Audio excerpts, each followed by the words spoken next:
রমাদানকে কিভাবে আমরা প্রোডাক্টিভ ও অর্থবহ করতে পারি? রমজান মাস সামনে চলে আসছে, তাই না?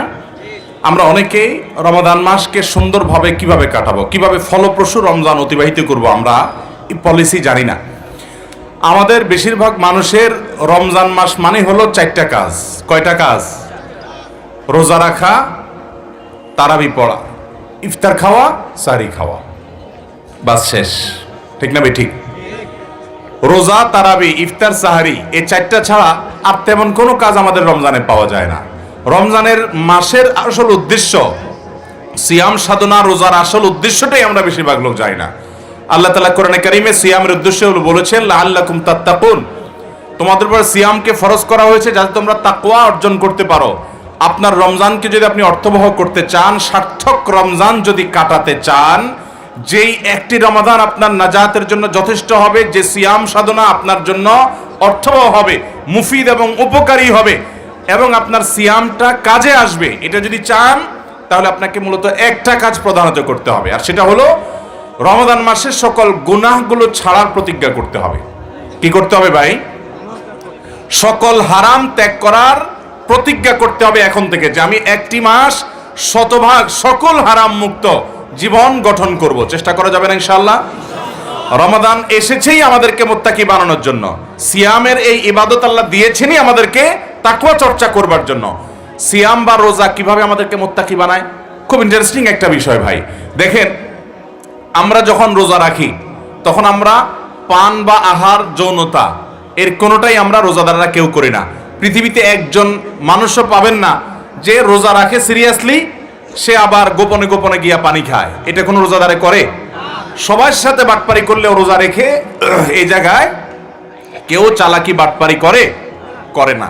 তাহলে আমরা পানি, হালাল টাকায় কেনা পানি বা হালাল টাকা কেনা খাবার, এটা আমাদের সামনে আছে, আবার ক্ষুধাও আছে, পিপাসাও আছে, তারপর আমরা খাই না, পান করি না। কেন? আল্লাহ নিষেধ করেছেন, হারাম, সেজন্য। কেউ দেখলেও করি না, রুমে একা একা থাকলেও আমরা খাই না, পান করি না। কার ভয়ে? ঠিক একইভাবে এই সিয়াম আমাদেরকে বলে, এখান থেকে শিক্ষা গ্রহণ করে তুমি যখন কোনো হারাম কাজ করবা, মোবাইলে হারাম জিনিস দেখবা, তোমার দেখতে মনেও চাচ্ছে, আবার দেখার সুযোগও আছে মোবাইলে, কোনো মানুষজনও এখানে নাই, তারপরও তুমি দেখবা না, কারণ আল্লাহ হারাম করেছেন, আল্লাহর ভয়ে দেখবা না। এই শিক্ষাটাই ওই রমজানের রোজা তোমাকে দিয়েছে। সেই শিক্ষাটা যদি অর্জন করতে পারেন, রমজান শেষ যদি মনে হয় মাশাআল্লাহ আমি কয়েকটা হারাম কাজ ছাড়তে পারছি, অভ্যাস পরিবর্তন করতে পারছি, আমার জীবনে পরিবর্তন আসছে, আল্লাহর উপরে ভরসা করে বলতে পারি আপনার সিয়াম সাধনা, আপনার রমাদান সার্থক হয়ে গেছে। অতএব গুনাহ ছাড়ার নিয়ত করবো তো ইনশাআল্লাহ। যাদের যেভাবে গুনাহ হয় তালিকা করে ফেলান, লিস্ট করে ফেলান, একটা কাগজে লিখে ফেলান যে আমার দ্বারা কি গুনাহ হয়।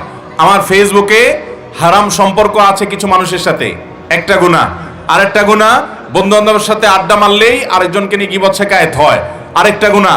বাবা মার সাথে আমি খেস করি, ঘেউ করি, বেয়াদবি করি, নম্র ভাষায় কথা বলতে পারি না, আমার এটা বদভ্যাস আছে, লিখে ফেলান। 3 নাম্বার 4, আমার বদভ্যাস আছে যে আমি কথা মুখ খারাপ করে ফেলি, লিখে ফেলান।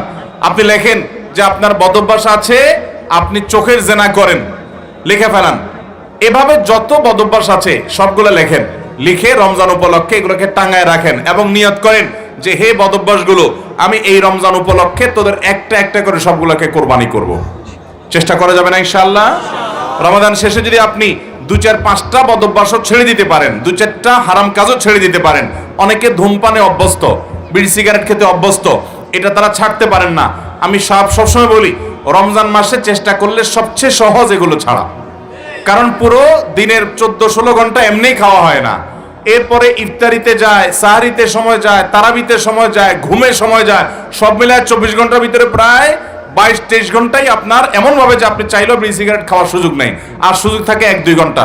ওই 1-2 ঘন্টা যদি আপনি সবর করতে পারেন, তাহলে আপনার পুরো মাসেই আপনি চাইলেই ধূমপান ত্যাগ করা সম্ভব। আমাদের দেশে রোজা কয় ঘন্টা হয়? 14 ঘন্টা। ঘুমাই কয় ঘন্টা আমরা? কমপক্ষে 6 ঘন্টা মিনিমাম। তাহলে 6 আর 14 কয় ঘন্টা হলো? 20। ইফতার মাগরিবের আগে 1 ইনিংস খান, মাগরিব পড়ে এসে 2nd ইনিংস খান, দোনো ইনিংস মিলায়া মাগরিবের নামাজ মিলায়া ঘন্টা খানেক তো লাগে নাকি? তাহলে 20 আর কে 21 ঘন্টা হয়ে গেল। তারাবির নামাজে মিনিমাম 1 ঘন্টা লাগে, তাহলে কয় ঘন্টা হলো? 22। সারি খেতে উঠেন এবং নামাজ পড়তে আসতে যাইতে ওযু প্রস্তুতি সব মিলায় আধা ঘন্টা, সারিতে আধা ঘন্টা ধরলাম, সব মিলায়া 1 ঘন্টা ধরলাম, তাহলে সেক্ষেত্রে কত হলো? 23। আর থাকে কয় ঘন্টা? 1 ঘন্টা। চিন্তা করছেন, ওই মাগরিবের পর থেকে নিয়ে এশার নামাজের আগ পর্যন্ত এই ফাঁকটা, আর এশারের পরে আপনার ওই শোয়া পর্যন্ত এই ফাঁকটা, এই অল্প একটু ফাঁক যদি বন্ধ করতে পারেন, এই টাইমটা একটু জিম খিজে পড়ে থাকেন যে না আমি ধূমপান করব না, তাহলে আপনার দেখবেন ধূমপানের বদভ্যাস পালায়ে গেছে। এমনি চেষ্টা করা যাবে না ইনশাআল্লাহ? ভাই, একটা সময় নিজেকে পরিবর্তন করতে হয়। রমাদানটা আসছে আমাদেরকে পরিবর্তন করবার জন্য। ভাইরা আমার, রমজান চলে গেছে, কোনো পরিবর্তন হয় নাই, যেই লাউ সেই কদু। বিশ্বাস করেন, এই রমাদান সার্থক রমাদান না, এই রমাদান অর্থবহ রমাদান না। এই রমাদান আমাদেরকে মুত্তাকি বানালো না, তাকওয়া চর্চা করালো না। আপনি একটা কাজ করেন গোটা রমজান মাসে, এখন থেকে চ্যালেঞ্জ নেন যে আপনি 10টা বদভ্যাস, 10টা হারামের সাথে সম্পর্ক আছে, এগুলো এই মাসে এক বিন্দুও করবেন না। ফেসবুকে আপনার দ্বারা গুনাহ হয়, আপনি বাঁচতে পারেন না, আল্লাহর জন্য এই 1 মাসের জন্য ফেসবুক অ্যাপটাই ডিলিট করে দেন, আনইনস্টল করে দেন। হিম্মত করা যাবে না ইনশাআল্লাহ? যেটা দিয়ে আমার গুনাহ হয় ওই মাধ্যমটাই শেষ করে ফেলতে হবে। একটা মাস যদি আপনি গুনাহ থেকে বাঁচতে পারেন, শুরু করে দেন। এবং এর জন্য দুই একজন ভালো বন্ধু দরকার, যারা মুত্তাকি, যারা পরহেজগার, যারা হারাম থেকে বাঁচার জন্য সংগ্রাম করে। এইরকম মানুষদের সোহবত যদি নিতে পারেন, ইয়া আইয়ুহাল্লাযীনা আমানুত্তাকুল্লাহ ওয়া কুনু মা'আস সাদিকিন, তাকওয়া অবলম্বন করো, আল্লাহ বলেছেন ইমানদাররা, আর সাদিকিনদের সাথে, সত্যবাদীদের সাথে, মুখলিসদের সাথে, আল্লাহওয়ালাদের সাথে থাকো। এরকম ভালো বন্ধু যদি তা পান, সার্কেল করেন, রমজানের শেষ দশককে ইতিকাফে কাটান। দ্বিতীয় পয়েন্ট এটা, রমজানকে সার্থক করার জন্য প্রথম পয়েন্ট বলছি, গুনাহমুক্ত রমজান করেন। এটা হলো 1 নম্বর, একটা কাজ, এটা করলেই সার্থক হবে। এর পাশাপাশি সহায়ক হিসাবে আরেকটা কাজের কথা শুধু বলছি, সেটা হলো শেষ দশকে ইতিকাফ করেন, রমজান অর্ধেক সার্থক হবে। কারণ রমজানের সবচেয়ে বড় আকর্ষণ হলো শবে কদর, সেটা থাকে কোন দশকে? শেষ দশকে। আপনি যদি আল্লাহর ঘরে ইতিকাফে বসে যান, আপনি অটোমেটিক ইনশাআল্লাহ এটা পেয়ে যাবেন, এবং আপনি পুরো সময়টা ইবাদতের মধ্যেই কাটালেন, কারণ আপনি ইতিকাফে আছেন। ইতিকাফের ইবাদত রমজানের শেষ দশক নবী করিম সাল্লাল্লাহু আলাইহি ওয়াসাল্লাম সবচেয়ে ইবাদত বেশি করতেন। কারণ নবী সাল্লাল্লাহু আলাইহি ওয়াসাল্লাম ইদা দাখালাল আশর, এই যে ইয়াজতাহিদু ফীহি মা লা ইয়াজতাহিদু ফী গায়রিহি, নবীজি সাল্লাল্লাহু আলাইহি ওয়াসাল্লাম রমজানের শেষ দশকে ইবাদতের জন্য এত চেষ্টা মেহনত করতেন, অন্য কোন সময় এত চেষ্টা মেহনত করতেন না। অতএব আপনি সেই দশক যদি ইতিকাফে বসে যেতে পারেন, আপনার রমজান এমনি অর্থবহ হবে।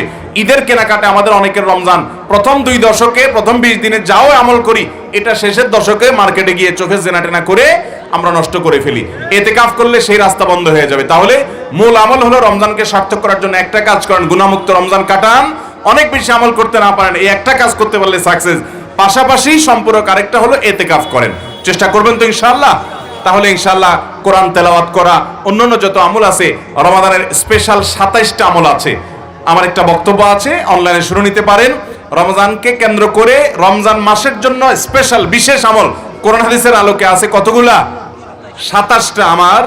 আমার তত্ত্ব তালাশ অনুযায়ী। অতএব সে সব আমলগুলোই করার চেষ্টা করবো, কিন্তু মৌলিকভাবে এই 2টা পয়েন্ট মাথায় রাখবো। আল্লাহ আমাদের সবাইকে আমল করার তৌফিক দান করুন।